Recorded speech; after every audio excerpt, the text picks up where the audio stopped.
Appreciate you joining me today. We're going to be looking at the burial of Jesus by Joseph of Arimathea and Nicodemus. Our hymn today is called The Head That Once Was Crowned. The head that once was crowned with thorns is crowned with glory now.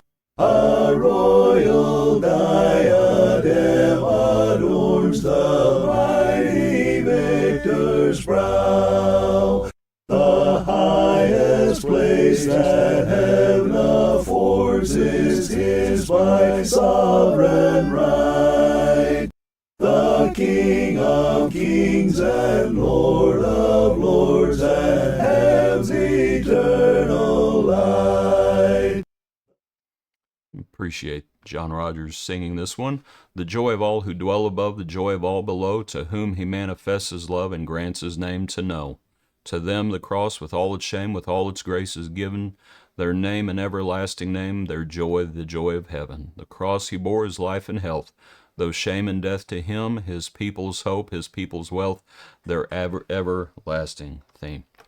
We're in John 19, verse 38. After this, Joseph of Arimathea, being a disciple of Jesus, but secretly for fear of the Jews, asked Pilate that he might take away the body of Jesus, and Pilate gave him permission. So he came and took the body of Jesus. And Nicodemus, who at first came to Jesus by night, also came bringing a mixture of myrrh and aloes, about 100 pounds. And then they took the body of Jesus, bound it in strips of linen with the spices, as the custom of the Jews is to bury. Now in the place where he was crucified there was a garden, and in the garden a new tomb, in which no one had yet been laid.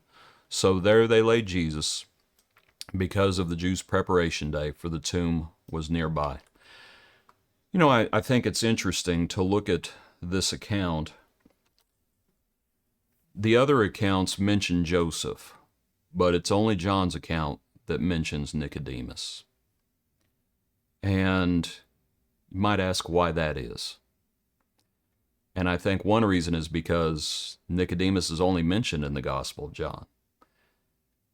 And as we've been following Jesus through the Gospel of John, as we just go through the Gospel of John, as much as it's about Jesus, it is about Jesus, but it's interesting that you also see the journey that Nicodemus is on, because he shows up in chapter 3, coming to Jesus by night.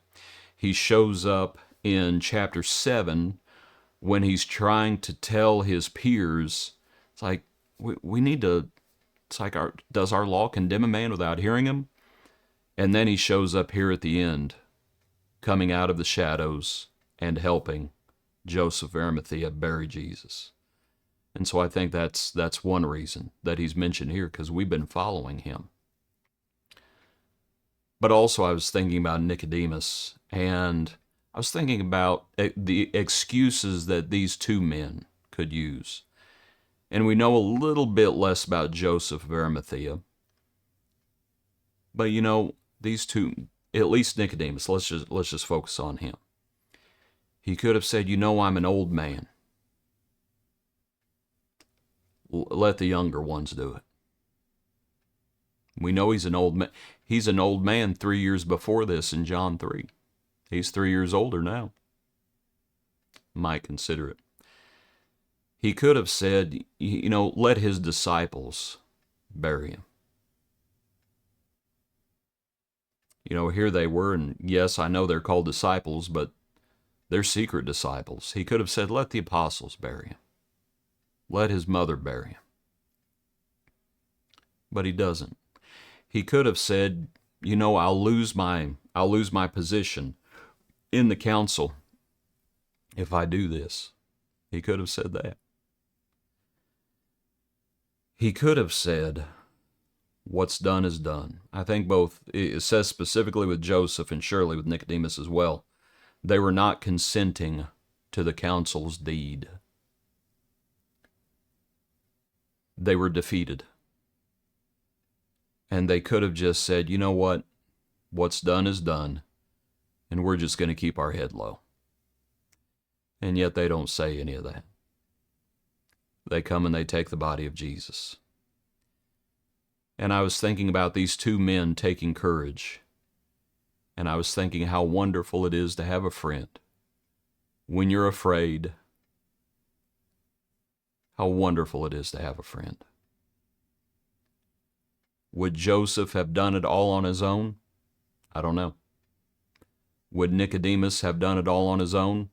I don't know.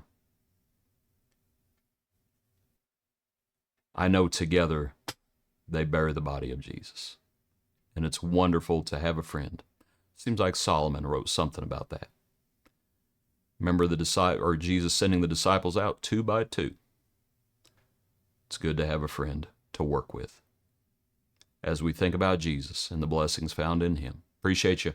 Hope you have a good day. Join us tomorrow for another portion of our daily praise.